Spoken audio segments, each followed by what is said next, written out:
hermosas las estrellas, la noche cuando nació el Señor. El mundo envuelto estuvo en sus querellas hasta que Dios nos envió al Salvador. Una esperanza,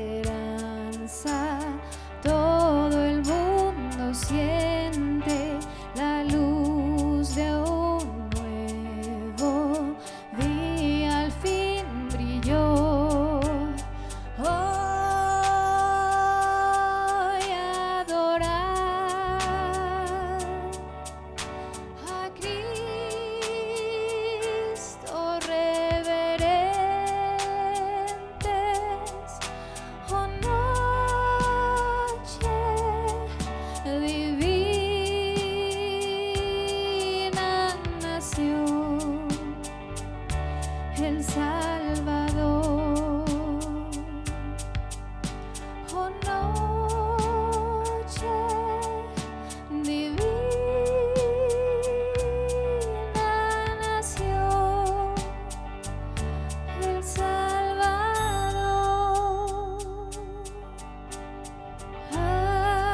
Aleluya, nació el Salvador. Aleluya, del cielo descendió. Hoy adorar a Cristo reverentes, oh noche divina nació el Salvador. Oh noche divina nació el Salvador.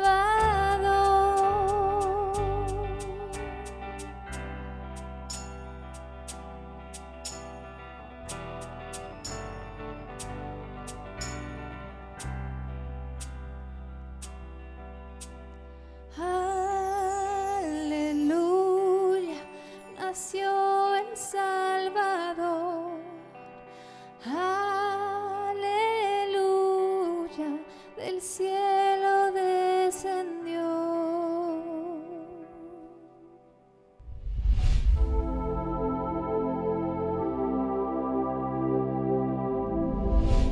Hola, ¿qué tal? ¿Cómo están todos? Esperamos, como siempre, que cada uno de ustedes esté muy bien. Nosotros también estamos muy bien. Y sobre todo esperamos que estén disfrutando de estos días de Navidad, días hermosos, días familiares. Y en verdad les deseamos que pasen un tiempo increíble en familia, en comunión, en armonía, en amor. Y que disfruten también de pues, todos estos postres maravillosos y toda la comida que se disfruta en estas fechas. Para todos, un abrazo grande y muy cariñoso. Y no quiero dejar de agradecer, como siempre, al equipo que trabaja conjuntamente conmigo para hacer posible este material y estas predicaciones, estas filmaciones que todos disfrutamos. Gracias al equipo. Durante más de 5,000 años, 5,500 años aproximadamente, el hombre no pudo explicar mucho de lo que veían sus ojos. No podía explicarlo hasta el año aproximadamente 1590, cuando fue inventado el primer microscopio. Y de esa manera se descubrió el universo de lo diminuto, el universo de lo microscópico. Y esto trajo una revolución impresionante en muchos campos, en muchas áreas. Pudimos descubrir el tema atómico, se descubrió el átomo, las moléculas, su composición. Todo este tema se amplió, se pudo discernir su funcionamiento, al punto que lamentablemente, como ustedes saben, eventualmente hasta la bomba de hidrógeno, ¿no? La bomba atómica, pues fue descubierta o fue inventada y mal utilizada por los hombres, por supuesto. Pero no nada más a nivel atómico, sino también a nivel orgánico, a nivel celular, la célula, sus formas de vida, el tema de la oxigenación, la combustión, la nutrición, la reproducción celular, entre muchas otras funciones. Impresionante descubrir cómo estamos constituidos, cómo están constituidos nuestros tejidos, nuestros órganos y cómo funcionan y cómo es que se da el tema de la distribución de nutrientes por medio de la sangre y el oxígeno a la célula. Es una cosa fascinante y maravillosa. Luego nos podríamos meter también en el tema de los minerales, las vitaminas, los minerales, y pues ya con eso aprendimos y descubrimos su importancia, ¿no es cierto? Y también lo peligroso de la carencia de minerales en el organismo, la falta de potasio, la importancia del magnesio, del zinc, por ejemplo. O hablando de las vitaminas, el denominado complejo B, o la vitamina C, o la vitamina D, o la E, entre otras muchas, entre todas las demás. Es un tema enorme y es un tema maravilloso, ¿no es cierto? Y todo esto es gracias a aquel primer descubrimiento del microscopio. Hoy existen microscopios potentísimos que permiten ver cosas que incluso hace 2 o 3 décadas ni se imaginaban. Y en este campo tenemos que hablar también de los microorganismos, y los hay patógenos y benignos, ¿no? Los patógenos o los que enferman a los seres vivos, que pueden afectar a las plantas, a los animales y también a los humanos, por supuesto. Los virus, las bacterias, los hongos y otros organismos monocelulares o muy sencillos que intervienen o interactúan con la vida y con la salud y con el mundo de lo material. Y bueno, ahorita estamos pasando por una crisis mundial, estamos en shock por un virus, ¿cierto? Por este famoso coronavirus, COVID-19. Es una cosa que nos tiene a todos pues paralizados y medio de cabeza, ¿no es cierto? Y todo eso existe y todo eso es real, está ahí, no hay duda de eso, pero todo eso pertenece al mundo de lo invisible. Todo eso pertenece a este campo. Y como digo, mientras el hombre no supo de su existencia y de su funcionamiento y de su importancia, no podía entender muchas cosas que veían sus ojos. Y bueno, ni hablar, por ejemplo, de otros aspectos como el electromagnetismo y otras cosas, otros aspectos de la física y de la química, que no se conocían y que no se sabían y que han sido descubiertos a partir de lo que se conoce como la revolución industrial. Sin embargo, existen, y estarás de acuerdo conmigo, otros muchos aspectos que interactúan con el mundo físico y que aún desconocemos y que no podemos explicar. En un sentido estamos como estaban hace muchos años, porque hay cosas que no podemos explicar aún hoy. Cosas incluso que leemos en la Biblia. ¿Te acuerdas de aquel relato que nos presenta la Escritura de aquella pesca milagrosa? Cuando Jesús les dice a Pedro y a Andrés, su hermano, y a Jacobo y Juan, que estaban en 2 barcas, les dice, echen la red del otro lado. Y llenan la barca de peces, dice la Escritura, de tal manera que las barcas se hundían. Wow, de eso voy a hablar contigo el próximo domingo. Impresionante, muy impresionante. Pero incluso en algún momento el Señor Jesús también convirtió el agua en vino. ¿Cómo le hizo? ¿Qué fenómenos conoce y conocía y obviamente domina Jesucristo como el creador de todo? Pero ¿qué principios operaron en ese momento? Luego la Biblia nos relata que también en algún momento multiplicó la comida, el pan y el pescado. Y así como el vino que él convirtió el agua en vino fue del mejor vino, expresado por el maestresala de aquella boda, que era un experto en la materia y descubre y discierne de inmediato que ese vino era mejor que el anterior que se había estado sirviendo. O sea, cuando el Señor convierte el agua en vino, convierte o crea un vino de una calidad enorme, suprema. No esperaríamos algo menor del Señor, ¿no es cierto?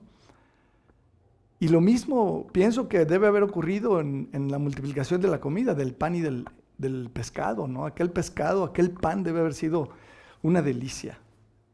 La cosa más sana que habrían comido en muchos años todos los que disfrutaron de aquel banquete, ¿no? Y podríamos seguir hablando de este tipo de cosas que, como digo, todavía hoy desconocemos. La flotabilidad, por ejemplo. El tema de la flotabilidad nos relata la Escritura que el Señor Jesucristo de pronto en cierto momento alcanzó a los discípulos en medio del mar, caminando sobre el agua. Eso tú lo puedes checar después ahí en Marcos capítulo 6. O cuando el profeta Eliseo hace flotar el hacha de aquel al que se le cayó al agua, ¿no? ¿Cómo? ¿Cómo puedes hacer flotar el hierro? ¿Qué principios operaron? Hoy conocemos un montón de principios y los aprovechamos. Podemos volar, los aviones, los ingenieros en aeronáutica han descubierto los principios y los han sabido operar y poner y crear estas máquinas maravillosas que rompen, por llamarlo así, los principios de gravedad y de otras fuerzas de la gravedad y del aire y de la velocidad y etcétera, de la sustentabilidad o la sustentación. Hablando de la aeronáutica, hay cosas increíbles que hoy conocemos, pero hay muchas que no entendemos y que no conocemos y que aún con toda nuestra tecnología no entendemos. No entendemos cómo el Señor Jesucristo pudo resucitar a Lázaro después de 4 días. Que dice la Escritura que ya olía mal. ¿Cómo es que hubo esta regeneración celular? Porque dice la Escritura que Lázaro salió del sepulcro caminando. Y el Señor dio la orden, dijo, desatadle, quitadle todo lo que le habían puesto. Se acostumbraban vendar y cubrir los cuerpos.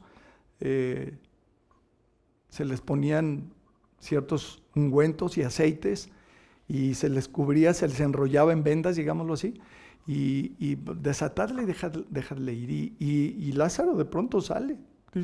¿Cómo? ¿Cómo sus células cerebrales, sus neuronas, el sistema nervioso, cómo es que fue restaurado? Pues no entendemos. ¿Sí estás de acuerdo? No, hay cosas que aún no conocemos y no entendemos. Muchas enfermedades, pues tú lo sabes, aquí está el COVID y el cáncer y la diabetes y muchas otras enfermedades, todas las cardiopatías y las enfermedades que nos aquejan como humanidad. ¿Por qué nacen los tumores? ¿Por qué de pronto el hombre tiene cáncer? O la mujer, ¿no? ¿Por qué se forman? Pues hay un montón de cosas que ya conocemos, pero hay otro montón de cosas que todavía no conocemos. Muchos principios que, incluso yo pienso que, no sé si coincides conmigo, que con mucha dificultad entendemos la nutrición. Los principios elementales de la nutrición. Hay tantas teorías y tantas versiones y tantas posturas, Pero la gente sigue enfermando y la gente sigue muriendo. Y bueno, intervienen muchos otros aspectos, ¿no? Como las adicciones y como la parte psicológica, ¿no? Y la fe. La fe. Muchas veces las personas no se ven beneficiados de ciertos nutrientes o de ciertos alimentos porque no creen en ello. Creen otras cosas. Y te lo he dicho y lo hemos platicado. Ya hay mucha información. Chécalo, investígalo en internet. Como dicen hoy, googleale. Y descubre, por ejemplo, las propiedades del ajo, o del aceite de oliva, o del aceite de coco, o de la cebolla. O sea, hay una cantidad hoy en día de información y de conocimiento acerca del potencial que tienen los alimentos para prevenir las enfermedades y para curar las enfermedades. Es increíble, es impresionante. Entonces, como digo, muchas veces ni siquiera entendemos bien la nutrición más elemental. Pero lo que quiero decirte con todo esto, y a donde quiero llegar, es a que muchas de estas formas, muchas de estos funcionamientos o maneras de funcionar del mundo de la física y de la química y del microcosmos, de los microorganismos y de todo aquello que no alcanzamos a ver, todo eso, o mucho de eso, de alguna manera ponen en peligro nuestra vida, el no conocerlo, el no entenderlo. Muchas de esas cosas ponen en peligro nuestra vida y nos pueden llegar a matar, literalmente. Nos pueden llegar a matar. Como es el caso de los microorganismos patógenos, ¿cierto? Los virus, las bacterias patógenas, los hongos, todos estos seres diminutos, seres vivos, organismos que pueden llegar a quitarle la salud y la vida a una persona. Son realmente cosas serias y peligrosas. Es el caso del virus del que estamos hablando. Que hay muchas personas que lamentablemente al día de hoy pues ya perdieron la vida. Y muchas otras no. Pero ¿por qué unas sí y otras no? Bueno, ya hemos dicho muchas veces que hay un mundo espiritual detrás del mundo material. Y que detrás de todas estas cosas está el Señor, controlando y gobernando todo. Y ese es el tema siempre, ¿no?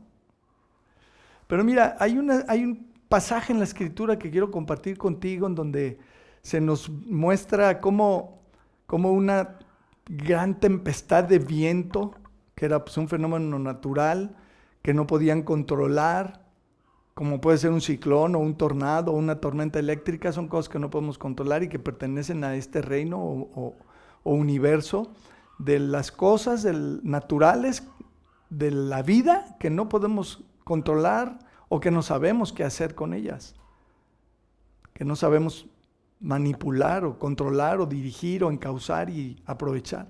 Hay muchas cosas que definitivamente no se pueden. Una tormenta eléctrica hasta el día de hoy es imposible.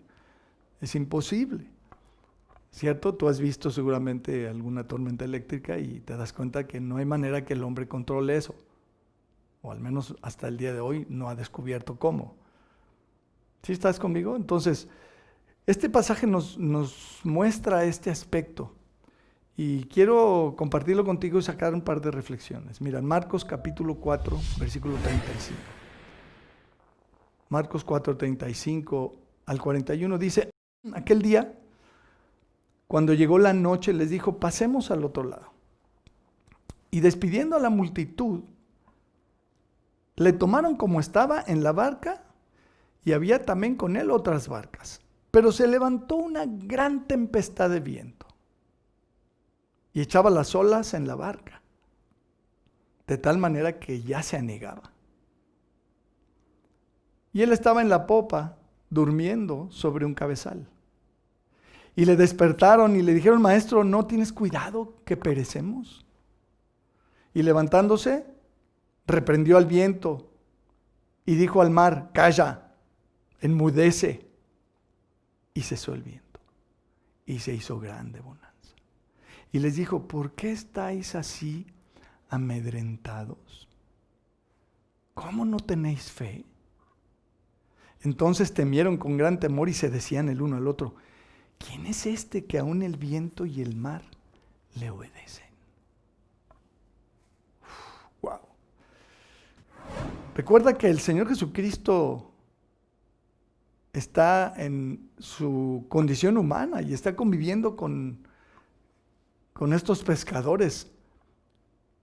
Muchos de ellos eran pescadores y muchos de ellos eran expertos en la materia y tenían conocimiento y estaban acostumbrados.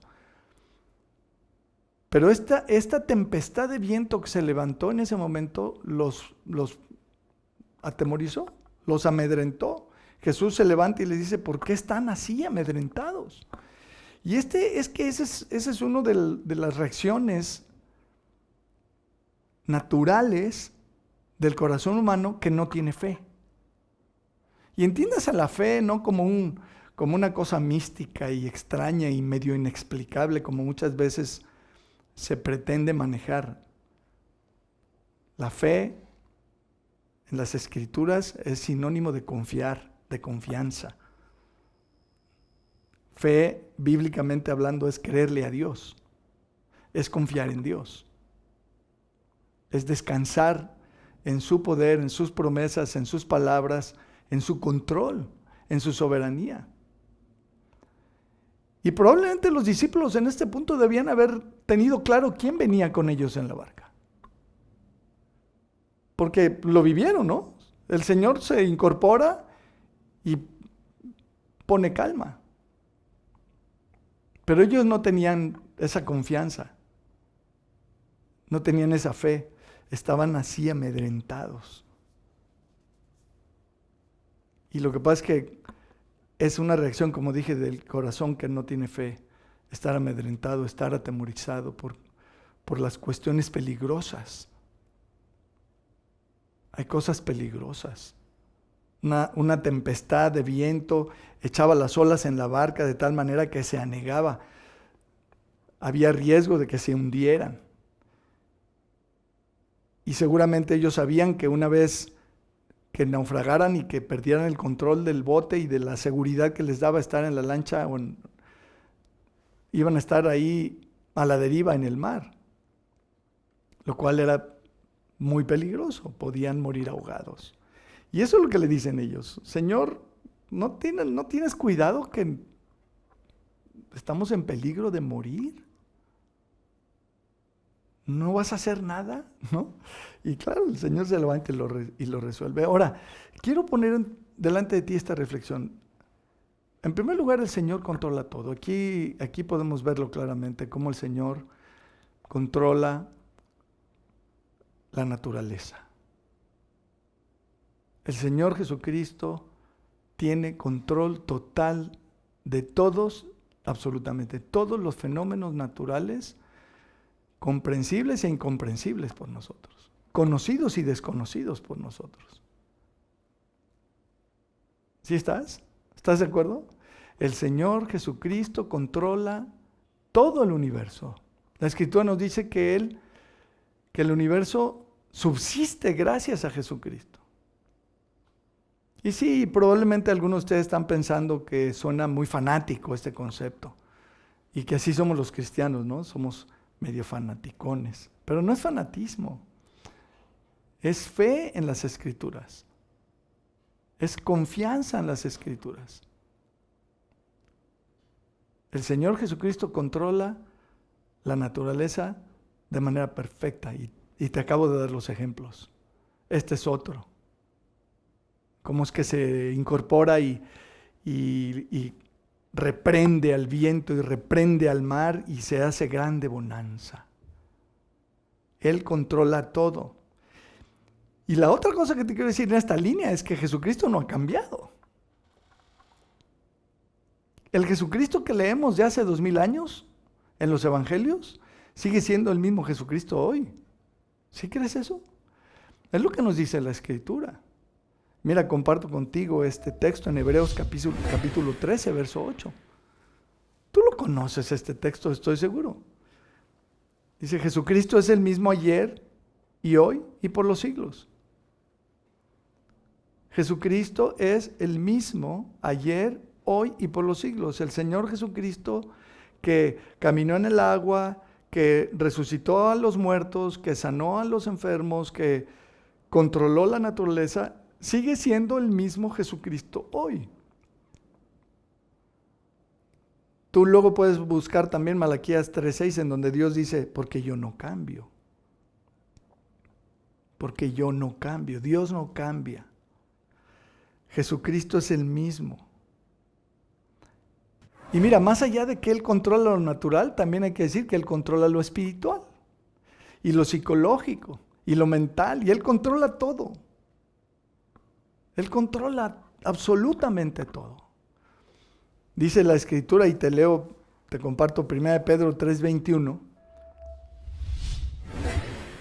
Termina el versículo 21 diciendo, por la resurrección de Jesucristo, y el 22 dice, quien habiendo subido al cielo está a la diestra de Dios, y a Él están sujetos ángeles, autoridades y potestades. El Señor Jesucristo gobierna todo el universo. De lo físico, lo veamos o no, y de lo espiritual también. Aquí dice claramente que a Él están sujetos ángeles, autoridades y potestades. Y entonces, ¿qué pasa con nosotros? ¿Sabes qué pasa con nosotros? Que nos equivocamos. Nos equivocamos porque creemos y pensamos como los discípulos que una tormenta de viento, un ciclón o un fenómeno físico puede quitarnos la vida, y entonces pareciera que estamos a la deriva y que dependemos de lo que logremos hacer para controlar eso. Y hay cosas que nos rebasan. Los discípulos fueron rebasados por esta tormenta y llegaron a un punto en que fueron con el Señor y le dijeron, oye, ¿qué no te preocupas? ¿Que nos vamos a morir? ¿Que estamos en peligro de muerte? ¿No vas a hacer nada? Y así oigo y veo a muchos en estos días que piensan que vamos a la deriva, pero nos equivocamos. ¿Y sabes por qué nos equivocamos? Porque ignoramos lo que nos dicen las Escrituras, y además también ignoramos el poder que Dios tiene. Estas dos cosas. Y te lo quiero leer para que lo leamos juntos en Mateo 22. Mateo capítulo 22, verso 23, dice, aquel día vinieron a él los saduceos, y chécate el contexto de este relato, que dicen que no hay resurrección, ¿no? Los saduceos dicen que no hay resurrección, y le preguntaron diciendo, maestro, Moisés dijo, si alguno muriere sin hijos, su hermano se casará con su mujer y levantará descendencia a su hermano. Hubo pues entre nosotros 7 hermanos, el primero se casó y murió, y no teniendo descendencia, dejó su mujer a su hermano. De la misma manera también el segundo y el tercero hasta el séptimo. Y después de todos murió también la mujer. En la resurrección, pues, ¿de cuál de los 7 será ella mujer? Ya que todos la tuvieron. Entonces respondiendo Jesús les dijo, erráis, ignorando las Escrituras y el poder de Dios. Porque en la resurrección ni se casarán, ni se darán en casamiento, sino serán como los ángeles de Dios en el cielo. Pero respecto a la resurrección de los muertos, ¿no habéis leído lo que os fue dicho por Dios cuando dijo, yo soy el Dios de Abraham, de Isaac y el Dios de Jacob? Dios no es Dios de muertos, sino de vivos. Oyendo esto, la gente se admiraba de su doctrina. ¡Wow! ¡Qué relato!, ¿no? Más allá del relato de los hermanos y de lo que algunos dicen, la viuda negra, ¿no? Le han dado por llamar a esta mujer que enterró a los 7, ¿no? Probablemente no sabemos si fue una historia real o es anecdótica, no se sabe exactamente, pero ellos venían a preguntarle a Jesús algo difícil relacionado con la resurrección. Y Jesús les dice claramente, se están equivocando, feo, de fea manera, porque ignoran lo que la Escritura dice, pero no nada más ignoran la Escritura, sino también el poder de Dios. Quiero terminar, quiero concluir con esto. Fíjate, el diccionario dice que estar amedrentado es tener miedo o temor, estar atemorizado. Es exactamente lo mismo, amedrentado que atemorizado. Las dos palabras significan exactamente lo mismo. Y el Señor Jesucristo en este pasaje, en esta historia, en este relato, podemos ver que va con sus apóstoles, con sus discípulos, con su gente y les dice, no estés así amedrentado, no estés así atemorizado. Oye, pero es que está peligrosa la situación. Sí, de acuerdo, está peligrosa la situación. Pero debemos tener fe. ¿Cómo no tenéis fe?, les dice el Señor. Y ese es el tema, mis amados. Quiero decirte claramente, yo realmente no tengo ni idea, igual que la mayoría no tenemos ni idea de qué pudiera seguir, de qué más se viene y de cómo se viene, de cuándo se viene. No tengo este don de profecía como algunos profetas. Lo que sí veo claramente es que el Señor pone el temor y la fe como antagónicas. Incluso presenta la fe como una solución al temor. ¿Por qué estáis así amedrentados? ¿Cómo no tenéis fe? ¿Qué necesitaban los apóstoles? Fe. Fe, confianza en Dios, en su palabra, en sus promesas. Esto no quiere decir que los apóstoles debían echar relajo con la tormenta, ¿verdad? Y tirarse al mar, echarse unos clavados ahí mientras la tormenta y todo esto, y las olas ahí bravísimas, y ellos jugando con el... No estamos hablando de eso. Al igual que nosotros ahorita no debemos tomar estas cosas a la ligera y hacer tonterías y no tener las medidas y los cuidados que se nos están pidiendo que tengamos. Pero no debemos vivir amedrentados. Y quiero decirte esto a ti que estás amedrentado. Porque yo platico con muchos de ustedes y convivo con algunos de ustedes que no tienen ningún temor. Yo tampoco, la verdad no tengo ningún temor. Sinceramente. Porque el Señor está con nosotros. Porque nuestra vida es suya. Porque Él tiene todo bajo control. Porque Él controla el universo, no nada más las cuestiones de la fe y las cuestiones espirituales, también las físicas. Él tiene poder y autoridad sobre todo. ¿Te acuerdas cuando en Mateo 28 el Señor dijo, toda potestad me es dada en el cielo y en la tierra? Él tiene todo el poder. Él tiene la máxima posición, la máxima autoridad. Él es Rey de reyes y Señor de señores. Él tiene todo en sus manos. No hay absolutamente nada que se salga de su control y de su cuidado. Y entonces no importa si mañana vienen nuevos viruses o virus, como se diga, agresivos o muy mortales o muy letales o muy feos, pudiera ser, no lo sabemos. Podría haber situaciones más peligrosas que lo que estamos viviendo ahorita. Esperemos en Dios que no, por todas las implicaciones que tiene, pero necesitamos confiar. Necesitamos confiar en su palabra. Mira, un penúltimo versículo. Eclesiastés capítulo 8, versículo 8 dice, no hay hombre que tenga potestad sobre el espíritu para retener el espíritu, ni potestad sobre el día de la muerte.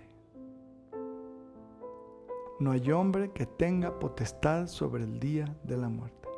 Y no valen armas en tal guerra, ni la impiedad librará al que la posee. por más malo que seas, eso no te va a librar. El día de la muerte es un día sobre el cual el ser humano no tiene autoridad. Ninguna. Vamos a morir cuando Dios decida que muramos. Él es quien decide. ¿Lo crees? Él es el que decide. Créeme, no estamos a la deriva. No es el virus, no es la falta de cuidados, no es el tratamiento. Es Él. Es Él. Y Romanos capítulo 14, versículo 7 dice, porque ninguno de nosotros vive para sí y ninguno muere para sí. Pues si vivimos, para el Señor vivimos. Y si morimos, para el Señor morimos. Así pues, sea que vivamos o que muramos, del Señor somos. Y con eso cierro. ¿De quién somos? ¿A quién le pertenecemos? ¿Quién es nuestro dueño? Somos del Señor. Y Él es el único que decide el día de la muerte o si libramos la muerte y cómo lo hacemos. ¿Lo crees? Dios tiene ese poder y ese poder no está en nuestras manos. Ese poder está en las manos de Dios. Y todo esto te lo digo, mi amado, mi amada, para que en estos días maravillosos de juntarte con tu familia, lo hagas confiando en el Señor. Que no eches a perder estos tiempos preciosos de Navidad, de juntarnos con la familia, por el miedo y el estrés. Insisto, ponte el cubrebocas y la sana distancia, y si quieres ponerte gel o bañarte en gel, haz lo que quieras, pero ten paz en tu corazón y ten fe, ten confianza en el Señor y en su palabra y en sus promesas, y disfruta de este tiempo maravilloso. ¿Sale? Bueno, pues que pases una feliz, muy feliz Navidad en compañía de toda tu preciosa familia. Disfrútalo, gózalo, ten fe. Amén. Vamos a orar. Señor, te agradecemos muchísimo por tu palabra. Gracias. Gracias porque tú te revelas a nosotros como el dueño de todo, como el dueño de nuestra vida. Leíamos ahorita en este último versículo que somos tuyos, Señor. Que ya sea que vivamos o que muramos, te pertenecemos. Y como hemos comentado muchas veces, Señor, como nos compartía nuestro hermano Iván el otro día, Señor, partir y estar contigo es muchísimo mejor. Y anhelaríamos y quisiéramos estar en tu presencia. Pero entendemos que nos tienes aquí y que tienes propósitos maravillosos para nuestra vida, que nos quieres usar y que nos quieres bendecir y que nos tienes aquí con tus propósitos. Señor, cúmplelos. Y quiero yo pedirte en especial, Señor, que en estos días que nos juntamos con la familia, lo hagamos en paz. Que lo hagamos, que no dejemos de hacerlo por miedo, por temor, por estar amedrentados. Que nos permitas poner nuestra confianza en ti, no en el aislamiento, no en las medidas, en ti, Señor, porque tú controlas todo. Y si tú permites que nos enfermemos, será tu asunto, y si tú decides sanarnos, será tu asunto, y si no decides sanarnos, también será tu asunto. Porque ya sea que vivamos o que muramos, somos tuyos. Gracias, Señor. Muchas gracias por tu presencia en nuestra vida, Señor. Y te quiero pedir en especial, si hay alguien por ahí que está oyendo esta predicación o viéndola, que si aún no te ha invitado a vivir en su corazón, que le convenzas, que le toques, que le muevas, para que pueda recibirte y pueda gozar de la paz, del perdón, de la seguridad de la vida eterna, de todo lo que tú tuviste por nosotros en la cruz, Señor, de esta garantía que tenemos de que el día que muramos pasaremos la eternidad a tu lado. Toca el corazón de estos amados nuestros que están oyendo estas cosas. Muévele, Señor, a poner su fe y su confianza en ti, en lo que hiciste en la cruz, a arrepentirse y a convertirse, a entregarte su vida y a dejar la religión y a dejar los pretextos y entregarse a ti completamente. Porque ciertamente podríamos morir. Eso podría pasar. Podrías llamarnos a tu presencia.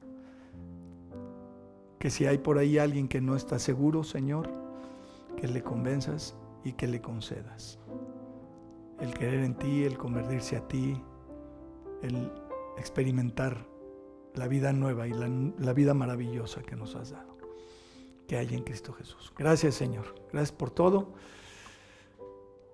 Y oramos en el nombre de Jesucristo. Amén. Listo, mis amados, pues un abrazo grande. Si el Señor quiere, por ahí nos vemos el 24 y luego el próximo domingo también. ¿Vale? Un abrazo grande. Que el Señor les bendiga.